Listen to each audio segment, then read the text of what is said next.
Hello students, welcome to my channel curiosity education. आज जो topic हम लोग डिस्कस करने जा रहे हैं वो है इलेक्ट्रॉन वोल्ट। इलेक्ट्रॉन वोल्ट क्या होता है, उसकी डेफिनेशन क्या होती है और एक इसकी यूनिट होती है, और इलेक्ट्रोस्टैटिक शील्डिंग क्या होती है। इन दो टॉपिक्स पे हम लोग डिस्कशन करेंगे। आपको याद हो लास्ट जो हमने टॉपिक पढ़े थे उसमें हमने इलेक्ट्रोस्टैटिक पोटेंशियल एनर्जी के बारे में बात करी थी। अब हम उसी को थोड़ा सा आगे लेके चलते हैं और इलेक्ट्रॉन वोल्ट को समझते हैं। इलेक्ट्रॉन वोल्ट का मतलब क्या होता है, ठीक है। देखिए, मैं थोड़ा सा आपको रिवाइज करवाता हूँ चीजों को, जिससे आपको समझ में आएगी। जैसे याद करिए, हमने फॉर्मूला लिखा था जब हमने इलेक्ट्रिक पोटेंशियल एनर्जी के डेरिवेशंस कर रहे थे, उनको समझ रहे थे। तो हमने क्या करा था कि जो वर्क है that is equals to charge into potential. ये फॉर्मूला हमने लिखा था, और एक्चुअली ये फॉर्मूला हम पोटेंशियल की डेफिनेशन पढ़ी थी, तभी से इसको यूज करते हुए आ रहे हैं। फिर हमने बाद में क्या करा था, इस वर्क को बोला था this work will be converted into its potential energy, है ना। तो हमने बाद में क्या कर दिया था, डब्ल्यू को चेंज करके पोटेंशियल एनर्जी में लिख दिया था, और बाकी का तो ये वैसे का वैसे ही लिखा था। पोटेंशियल एनर्जी को हम यू से लिखते हैं, तो यू इक्वल्स टू हो गया क्यू इंटू वी, है ना। तो ये हमारा एक्सप्रेशन हम लोग निकाल चुके हैं ऑलरेडी कि जो पोटेंशियल एनर्जी है उसको आप इस फॉर्मूले से भी लिख सकते हो, वर्क को चार्ज इनटू पोटेंशियल लिखते हो। नाउ अब एक बात बताइए, ये जो पोटेंशियल एनर्जी है इसकी यूनिट क्या होना चाहिए मेरे पास। अगर मैं इसकी यूनिट लिखूं तो पोटेंशियल एनर्जी कहां से निकल के आएगी, वर्क से, और वर्क की यूनिट क्या होती है, जूल। तो इसकी जो यूनिट है पोटेंशियल एनर्जी की वो जूल हो गई, कोई नई बात नहीं है। ये हम पहले से जानते हैं, 11th क्लास में भी हम पोटेंशियल एनर्जी को पढ़े हैं, तब भी हम जानते हैं कि ये जूल होती है। अच्छा, इसकी एक यूनिट और हम यूज करते हैं, इलेक्ट्रोस्टैटिक पोटेंशियल एनर्जी की एक यूनिट और हम यूज करते हैं, जिसको हम कहते हैं इलेक्ट्रॉन वोल्ट। तो मैं आपको उसी के बारे में बताने जा रहा हूं कि इलेक्ट्रॉन वोल्ट होता क्या है और एग्जैक्टली वो आता कैसे, और उसका कन्वर्जन फैक्टर क्या होता है, वो कितने जूल्स के बराबर होता है। देखिए, इसको अपन ऐसे समझते हैं। सपोज करिए एक इलेक्ट्रॉन को आपको ए से बी पर ले जाना पड़ा, है ना। आपके पास एक इलेक्ट्रॉन है 1e, एक इलेक्ट्रॉन को आप यहां से यहां लेकर जा रहे हैं। तो जो चेंज इन पोटेंशियल एनर्जी होगा, यहां से यहां पर जो चेंज होगा वो मैं ऐसे लिख सकता हूं उसको, delta U equals to Q into delta V, change in potential difference. Okay, now अब देखिए, ये जो पोटेंशियल एनर्जी है, अगर मैं यहाँ पे Q की वैल्यू लिख दूं, ये मेरी 1e है, और अगर मैं वोल्ट को, जो चेंज इन पोटेंशियल है, यहां से यहां का पोटेंशियल भी अगर मैं 1 वोल्ट ले लूं तो ये कहलाएगा 1eV,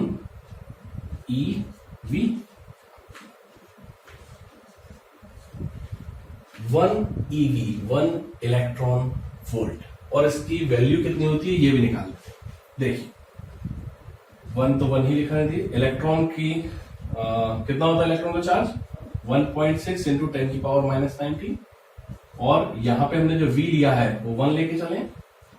सो बेसिकली जो 1eV होगा, 1 इलेक्ट्रॉन वोल्ट होगा, वो होगा 1.6 इंटू 10 की पावर माइनस 19 जूल।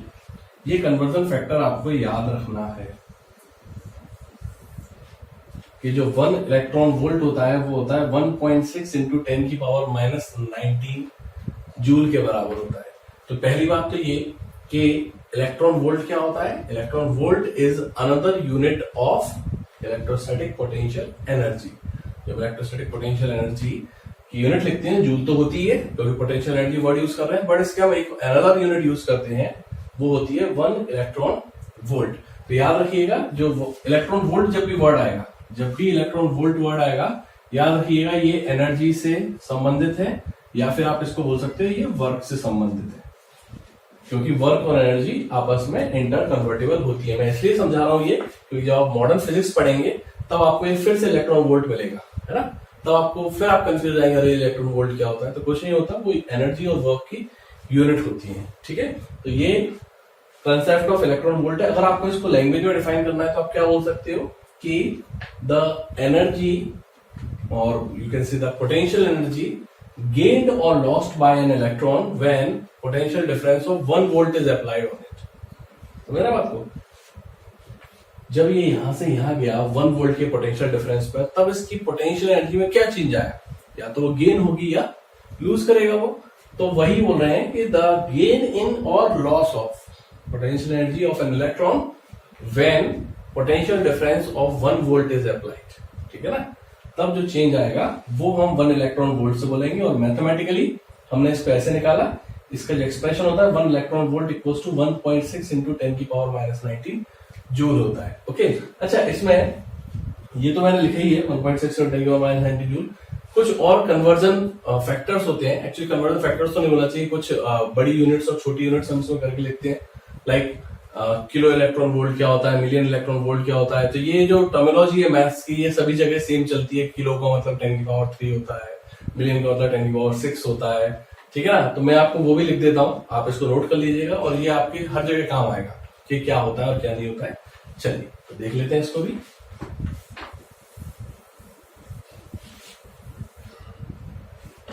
जैसे मैं इसी को समझाते हुए लिख देता हूं तो आपको वो समझ में आता जाएगा। सपोज करिए मैंने लिखा 1 माइक्रो इलेक्ट्रॉन वोल्ट।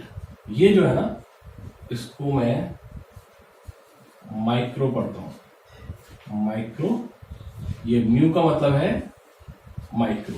ओके, तो इसमें जो कन्वर्जन फैक्टर होता है वो याद रखिएगा 10 की पावर -6 होता है ना। तो आप इसको 10 की पावर -6 इलेक्ट्रॉन वोल्ट लिख सकते हो। और अगर आपको जूल की टर्म में लिखना है तो क्या करोगे आप, इसकी वैल्यू तो ये नहीं, तो आप लिख दोगे 10 की पावर -6 इंटू 1.6 इंटू 10 की पावर -19।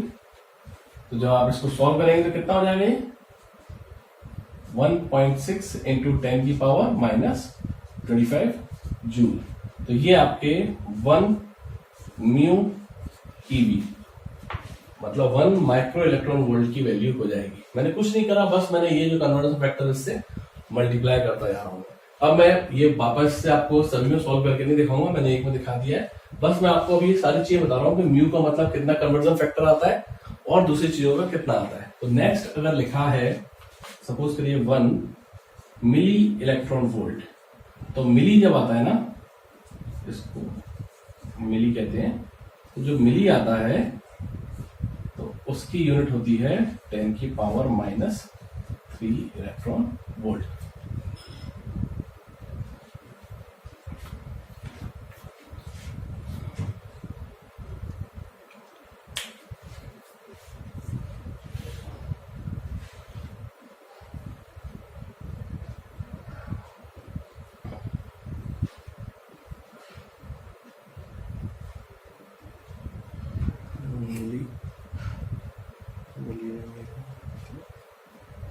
गीगा 349 टेरा।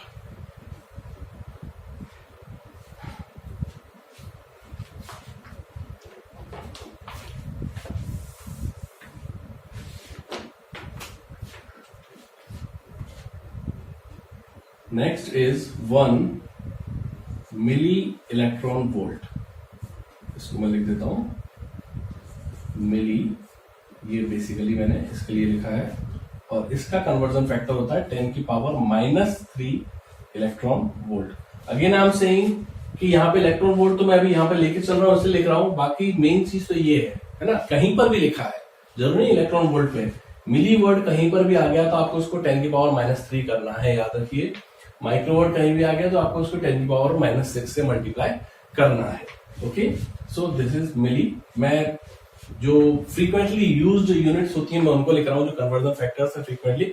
अदरवाइज आप इसको बहुत लंबे लेवल तक ले जा सकते हैं, जो कि हमारे किसी काम का नहीं है। तो जो फ्रीक्वेंटली यूज होते हैं हम सिर्फ उन्हीं की सब मल्टीपल्स लिख रहे हैं। तो उसके बाद में फिर आता है किलो, किलो इलेक्ट्रॉन वोल्ट। आप ये तो बहुत अच्छे से जानते हैं, किलो के लिए क्या लिखते हैं हम, 10 की पावर 3 इलेक्ट्रॉन वोल्ट। फिर आता है आपका मेगा, और मिलियन भी कहते हैं उसको, कैपिटल एम से लिखते हैं मिलियन, और मेगा भी कहते हैं इसको। ये होता है 10 की पावर 6 इलेक्ट्रॉन वोल्ट, ठीक है ना। आपको 10 की पावर 6 कन्वर्जन फैक्टर याद रखना है। फिर मेगा के बाद में आप लिखते हैं गीगा, तो आप इसको गीगा लिखते हैं, दैट इज 10⁹ इलेक्ट्रॉन वोल्ट।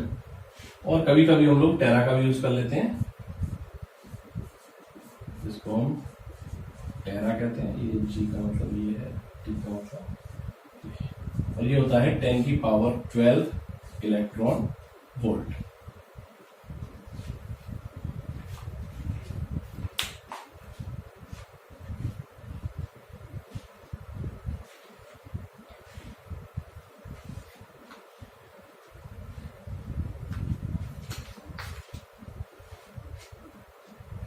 तो ये कुछ मल्टीपल्स एंड सब मल्टीपल्स हैं आपके कन्वर्जन के लिए, जो आपको याद रखने हैं। थ्रू आउट आपकी फिजिक्स में ये काम आएंगे, इस चैप्टर में नहीं, आपके पूरी फिजिक्स में। आप जब मॉडर्न फिजिक्स पढ़ेंगे तब भी आपको काम आएगा।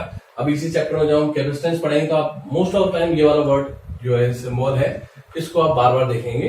तो याद रखिएगा, वो हमेशा 10⁻⁻6 से आपको उसको मल्टीप्लाई करना रहेगा, ठीक है ना। तो ये था इलेक्ट्रॉन वोल्ट के बारे में एक डिस्कशन।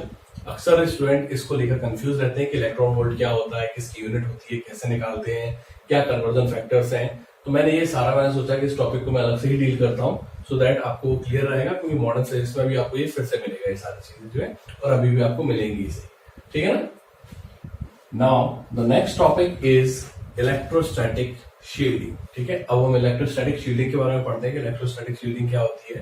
तो याद करिए, मैंने अपने पहले वाले जो लेक्चर्स हैं उनमें बताया है आपको कि अगर कोई एक मेटल बॉडी है, किसी भी शेप की है, ओके, सपोज करिए ये एक मेटल बॉडी है, ओके। नाउ ऐसा समझ लीजिए कि ये पूरी मेरी सॉलिड है, ओके। ये एक मेटल बॉडी है और इसके अंदर एक कैविटी है, कैविटी मतलब खाली जगह है, ओके। नाउ हम ये पढ़ चुके हैं कि अगर किसी मेटल बॉडी के अंदर कैविटी है तो वहां पर इलेक्ट्रिक फील्ड नहीं होता है, और पोटेंशियल जो होता है वो क्या होता है, कांस्टेंट होता है। अगर आपको याद आ रहा हो तो हमने इसको उस डेरिवेशन निकाला था, electric potential due to thin spherical shell, uniformly charge thin spherical shell. उसमें देखा था हमने इलेक्ट्रिक फील्ड अंदर 0 होता है पर पोटेंशियल कांस्टेंट होता है। तो ये कॉन्सेप्ट जो है वो हर कंडक्टर के ऊपर लगता है कि अगर कोई कंडक्टर है तो याद रखिएगा, और उसके अंदर अगर कोई कैविटी है तो उसका इलेक्ट्रिक फील्ड अंदर बिल्कुल 0 होगा। मतलब यहाँ पर इलेक्ट्रिक फील्ड किसी का भी नहीं आ सकता, बाहर कितना भी स्ट्रॉन्ग इलेक्ट्रिक फील्ड हो, इसके ऊपर कोई भी चार्ज हो, कुछ भी हो, ये यहाँ पर अंदर इलेक्ट्रिक फील्ड हमेशा 0 रहेगा और पोटेंशियल कांस्टेंट रहेगा। तो ये जो इलेक्ट्रिक फील्ड 0 है ना, ये बहुत हमारे लिए काम का हो जाता है। क्यों काम का हो जाता है? क्योंकि बहुत सारे इंस्ट्रूमेंट्स ऐसे होते हैं जो हमारे इलेक्ट्रिकल इंस्ट्रूमेंट्स होते हैं जो एक्सटर्नल इलेक्ट्रिक फील्ड में अपनी सेंसिटिविटी खराब कर देते हैं, या जो उनकी एक्यूरेसी है वो डिस्टर्ब हो जाती है। तो हम अगर हाई प्रिसिशन चाहते हैं, हाई एक्यूरेसी चाहते हैं, तो हम चाहते हैं कि उनका जो वैल्यू है वो खराब ना हो, जो उनका कैलिब्रेशन ना करना पड़े, उनको कैलिब्रेशन मतलब उनको सही ना करना पड़े। तो उसके लिए हम क्या करते हैं, उनको मेटेलिक बॉक्सेस के अंदर रखते हैं, सो दैट वो एक्सटर्नल इलेक्ट्रिक फील्ड से अफेक्ट नहीं होंगे। क्या होगा, यहाँ पे इलेक्ट्रिक फील्ड है, बहुत इलेक्ट्रिक फील्ड है, ओके, बट कभी भी इलेक्ट्रिक फील्ड अंदर नहीं आएगा। इस चीज को आपको रखना है ध्यान कि अंदर मतलब अगर कोई कैविटी है तो ठीक है, इसके सरफेस तक ही रहेगा, ये अंदर कैविटी के अंदर इलेक्ट्रिक फील्ड नहीं आएगा। इस प्रोसेस को हम इलेक्ट्रोस्टैटिक शील्डिंग कहते हैं। मतलब इसके अंदर अगर हमने कोई डिवाइस रख दिया, अगर आपने इसके अंदर कोई भी डिवाइस रख रखा है, सपोज करिए आपने कंपास रख रखा है, ठीक है, कोई भी डिवाइस आपने रख दिया है, कंपास रख दिया, वोल्ट मीटर रख दिया, एमीटर रख दिया। अक्सर ये क्या होता है कि एक्सटर्नल इलेक्ट्रिक फील्ड के कांस्टेंट टच में रहने से इनकी जो वैल्यू है वो एक परमानेंटली एरर देने लगती है। तो उनको बचाने के लिए हम लोग क्या करते हैं कि इन इंस्ट्रूमेंट्स को आप अंदर रख सकते हो। और भी बहुत सारे इलेक्ट्रॉनिक्स इंस्ट्रूमेंट्स होते हैं जो बहुत सेंसिटिव होते हैं, जिनको आप अंदर रखते हैं उनको शील्ड करने के लिए, ठीक है ना। और भी बहुत उसके प्रैक्टिकल लाइफ के एग्जांपल्स हैं, यहाँ पे इलेक्ट्रोस्टैटिक शील्डिंग का यूज करते हैं।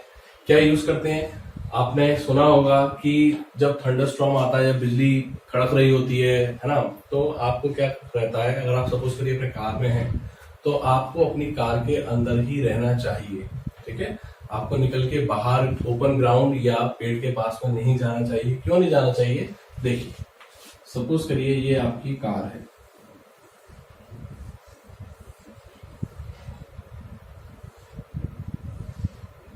ओके। अब आप इसके अंदर बैठे हुए हैं,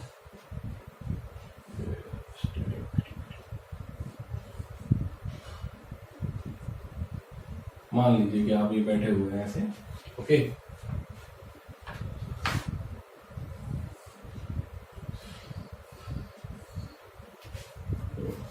ठीक है, बस देखिएगा, ओके। अब क्या होगा कि अगर इसके ऊपर थंडर लाइटनिंग पड़ती है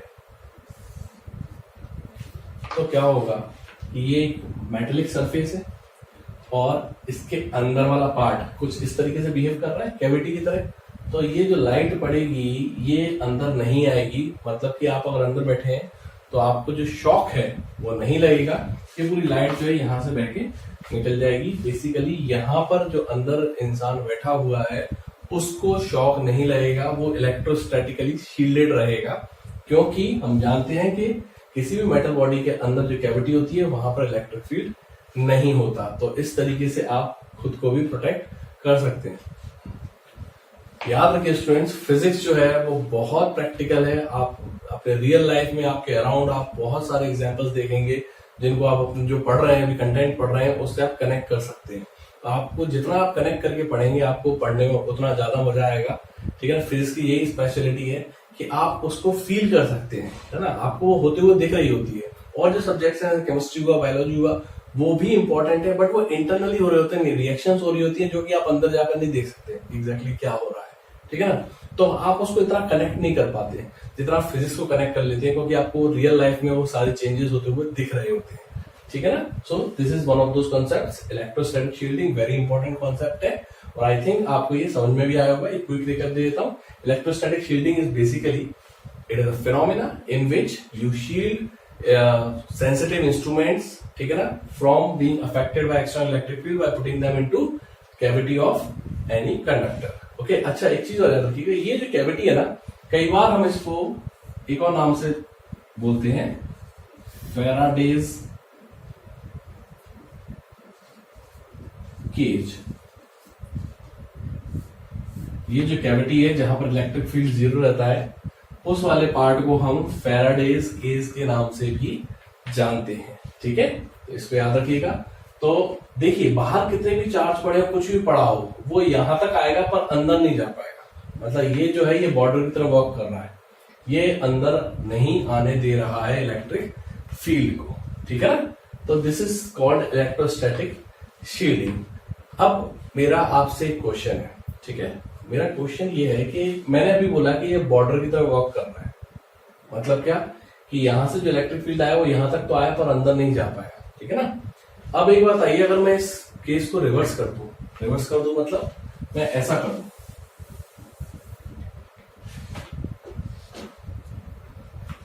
सपोज करिए ये कोई एक कैविटी बना लेते हैं हम,